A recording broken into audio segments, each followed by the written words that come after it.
Hi అండి, welcome to my channel. ఈరోజు మనం రసం రైస్ని ఎలా తయారు చేసుకోవాలో చూసేద్దాం. ముందుగా ఒక కప్పు రైస్ తీసుకొని హాఫ్ కప్పు కందిపప్పు, దీన్ని ఒక గంట ముందు పెట్టుకోవాలండి. తర్వాత కుక్కర్ తీసుకొని మనం ముందుగా నానబెట్టుకున్న రైస్ను వేసుకోవాలి. తర్వాత ఇందులో 4 కప్స్ వాటర్ వేసుకోవాలి.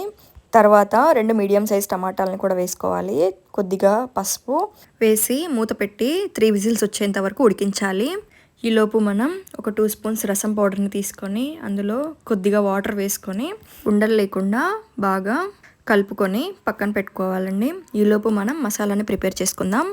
2 స్పూన్స్ మిరియాలు, 1 స్పూన్ జీలకర్ర, అలాగే 2 ఎండుమిరపకాయలు కూడా వేసుకొని ఇలా లో ఫ్లేమ్లోనే బాగా ఫ్రై చేసుకోవాలండి. ఇలా లైట్గా ఫ్రై అయిపోతే సరిపోతుందండి. దీన్ని చల్లారిన తర్వాత రోల్లో వేసి దంచుకోవాలండి. మిక్సీలో వేసుకోవడం కంటే ఇలా దంచడం వల్ల మసాలా టేస్ట్ బాగుంటుందండి. చూసారు కదా, ఇలా మెత్తగా కాకుండా ఒక్కలుగా దంచి పక్కన పెట్టుకోవాలి. ఇప్పుడు మనం ముందుగా ఉడికించుకున్న రైస్ కందిపప్పుని చూద్దామండి. 3 విజిల్స్ తర్వాత చూసారు కదా, ఇలా బాగా ఉడికింది. ఇప్పుడు మనం దీన్ని ఒకసారి పప్పు గుత్తి తీసుకొని మెత్తగా మెదుపుకుందామండి. ఇలా మెత్తగా మెదుపుకోవడం వల్ల రసం అనేది రైస్కి బాగా పట్టి టేస్ట్ అనేది బాగుంటుంది. చూసారు కదా, ఇలా మెదుపుకోవాలి. తర్వాత ఒక ప్యాన్ పెట్టుకొని ఒక 2 స్పూన్స్ నెయ్యి వేసుకొని అందులోనే ఒక 10 వరకు జీడిపప్పు వేసుకొని వేయించుకోవాలండి. ఇలా వేయించుకొని పక్కన పెట్టుకోవాలి.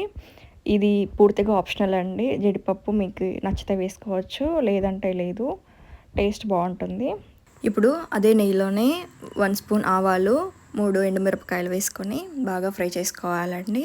చూసారు కదా, ఇలా ఫ్రై చేసుకున్న తర్వాత కొద్దిగా కరివేపాకు, ఒక 10 వెల్లుల్లి, అలాగే కొద్దిగా ఇంగువ వేసుకొని బాగా ఫ్రై చేసుకోవాలండి. ఇలా ఫ్రై చేసుకుంటే సరిపోతుంది. ఈ పోపుని మనం ముందుగా ఉడికించుకున్న రైస్లో వేసి ఒకసారి కలుపుకోవాలి. ఇప్పుడు ఇందులోనే హాట్ వాటర్ వేసుకోవాలి. ఒక 2 కప్స్ హాట్ వాటర్ వేసుకొని దీన్ని ఒకసారి బాగా ఉండలు లేకుండా బాగా కలుపుకోవాలి. చూసారు కదా, ఇలా ఉండలు లేకుండా బాగా కలుపుకున్న తర్వాత ఇందులో రుచికి సరిపడా ఉప్పు, అలాగే గుప్పెడంత కొత్తిమీర, ముందుగా కలిపి పెట్టుకున్న రసం పౌడర్ని కూడా వేసుకోవాలి. ఇప్పుడు మసాలాని వేసుకోవాలండి. మనం కచ్చాపచ్చాగా దంచుకొని పెట్టుకున్నాం కదా, 1.5 స్పూన్ రసం పౌడర్ వేసుకోవాలి. టేస్ట్ చూసి మళ్ళీ కావాలంటే వేసుకోవచ్చండి.